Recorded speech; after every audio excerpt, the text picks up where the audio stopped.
దేవాదేవునికి వందనాలండి. ఆత్మీయ సహోదరి సహోదరులందరికీ వందనాలు. ఈరోజు మనం ధ్యానించబోయే అంశం శిక్ష. శిక్ష. హల్లెలూయా, హల్లెలూయా. అసలు ఈ శిక్ష అంటే ఏంటి? ఈ శిక్షలో మనం ఎందుకు అనుభవిస్తూ ఉంటాము? ఈ శిక్ష నుంచి తప్పించుకోవాలంటే ఏం చేయాలి? ఒకసారి గ్రంథం ద్వారా మాట్లాడుకుందామండి. ప్రసంగి 11:9. యవ్వనుడా, నీ యవ్వనమందు సంతోషపడము, నీ యవ్వన కాలమందు నీ హృదయమును సంతుష్టిగా ఉండనిమ్ము. నీ కోరిక చొప్పునను నీ దృష్టి యొక్క ఇష్టము చొప్పునను ప్రవర్తింపుము. అయితే వీటన్నిటిని బట్టి దేవుడు నిన్ను తీర్పులోనికి తెచ్చునని జ్ఞాపకము ఉంచుకొనుము. హల్లెలూయా, హల్లెలూయా. ఇక్కడ గ్రంథం ఏం సెలవిస్తుందంటే అండి, నీ యవ్వన కాలంలో సంతోషంగా ఉండు, కానీ ఆ సంతోషం ఎలా ఉండాలి? దుష్క్రియల ద్వారా కాక మంచి క్రియల ద్వారా ఉండాలి అని గ్రంథం సెలవిస్తుంది. ఎందుకంటే మనం ఈ లోకంలో నడిచే నడతకి తీర్పు ఒకటంటూ మనకి ఉంటుంది. ఒకసారి ఇంకో వాక్యం చూద్దామండి. ప్రసంగి 8:11. దుష్క్రియలకు తగిన శిక్ష శీఘ్రముగా కలుగకపోవుట చూచి మనుష్యులు భయము విడిచి హృదయపూర్వకంగా దుష్క్రియలు చేయుదురు. హల్లెలూయా, హల్లెలూయా. ఎప్పుడో శిక్షలే, ఎప్పుడో తీర్పులే అని పట్టించుకోమంటండి. దుష్క్రియలు భయం లేకుండా చేసేస్తారంటండి. హల్లెలూయా. ఫర్ ఎగ్జాంపుల్, యవ్వన వయసులో ఉండగా మనం తల్లిదండ్రుల్ని పట్టించుకోం. ఎందుకంటే యవ్వన వయసులో తెలియదు పెద్దవాళ్ళని గౌరవించాలి. ఒకవేళ గౌరవించకపోతే వాళ్ళని చూడకపోతే మనపై శిక్ష వస్తుంది అనే విషయం మనం గ్రహించమండి. ఒకసారి గ్రంథంలో ఎక్కడుందో చూద్దామండి. మార్కు సువార్త 7:10. నీ తల్లిదండ్రులను ఘనపరచవలననియు తండ్రినైనను తల్లినైనను దూషించు వానికి మరణశిక్ష విధింపవలననియు మోషే చెప్పెను కదా. హల్లెలూయా, హల్లెలూయా. తల్లిదండ్రులను దూషించు వారికి ఏంటండి? మరణశిక్ష.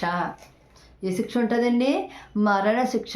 అయ్యో, భయంకరమైన వ్యాధులు నన్ను చుట్టుముట్టేస్తున్నాయే, భయంకరమైన ఈ కష్టాలు చుట్టుముట్టేస్తున్నాయే, ఏంటి ఆర్థిక సమస్యలు చుట్టుముట్టేస్తున్నాయే అని, ఏంటి నేను ఏం తప్పు చేశాను, ఏం అపరాధం చేసామని అనుకుంటాం. కానండి మన ఇంట్లో ఉన్న పెద్దవారిని పట్టించుకోవట్లేదు అన్న విషయాన్ని మర్చిపోతాం. ఇక్కడ మోషే ఆజ్ఞల్లో అక్కడ చెప్తున్నారు ఏంటి? తల్లిదండ్రులను దూషించిన వారికి మరణశిక్ష. దూషిస్తేనే మరణశిక్ష. గ్రంథం దేవుడై ఉన్నాడండి. ఏంటి నేనేం తప్పు చేయట్లేదు, మన ఇంట్లో ఉన్న తల్లిదండ్రులు పట్టించుకోవట్లేదు అన్న విషయం మర్చిపోతామండి. ఓ మానవుడా, ఎక్కడికి నీ ప్రయాణము, ఎందాక నీ ప్రయాసము, మనసుకు శాంతి లేక నీ మనసుకు నెమ్మది లేక పరిగెడుచున్నావా పాపానికై, పరిగెడుచున్నావా పాపానికై. 3 నాళ్ళ ముచ్చటరా మన బ్రతుకు, ముసి ముసి నవ్వులు మురియునుగా ఈతను. 3 నాళ్ళ ముచ్చటరా మన బ్రతుకు, ముసి ముసి నవ్వులు మురియునురా ఈతను. ఎందుకు అశాంతి నీ మదిలో, ప్రభువును నింపు హృదయములో. ఎందుకు శాంతి నీ మదిలో, ప్రభువును నింపు హృదయములో. ఓ మానవుడా, హల్లెలూయా, హల్లెలూయా. అలా పరిగెడతా ఉంటామండి. మనం ఏం చేస్తున్నాము, ఎక్కడ తప్పు చేసాము, ఎక్కడ తప్పు చేయడం వల్ల ఈ శిక్ష వచ్చింది అన్నదే గ్రహించుకోమంటండి. మరొకసారి వాక్యం చూద్దామండి. ప్రసంగి 8:5.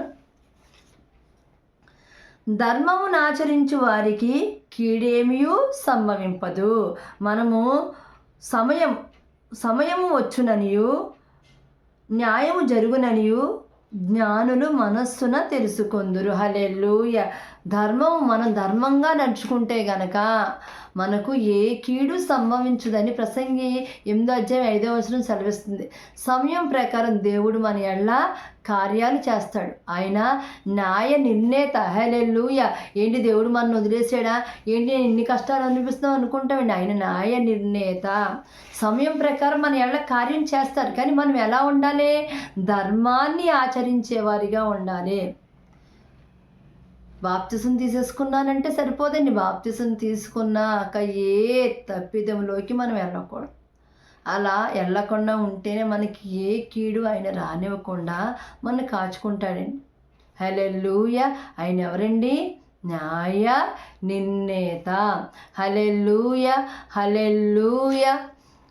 నాయన, ఎంతమంది అయితే ఈ వాక్యాన్ని ధ్యానిస్తున్నారో తెలిసి తెలియక ఏ అపరాధాలన్నా చేసి శిక్షకు కనుక పాత్రలు అయిపోతే కనుక నాయన మేమందరం నాయన ఈ వాక్యాన్ని ధ్యానిస్తుండగా నాయన మా ఇళ్ళ ఉన్న శిక్ష, మేము అనుభవిస్తున్న శిక్ష యేసు నామములో తొలగిపోవును గాక. ఆమేన్. హల్లెలూయా. హల్లెలూయా. ఈ చిన్న వాక్యాన్ని దేవుడు దీవించును గాక. ఆమేన్. హల్లెలూయా.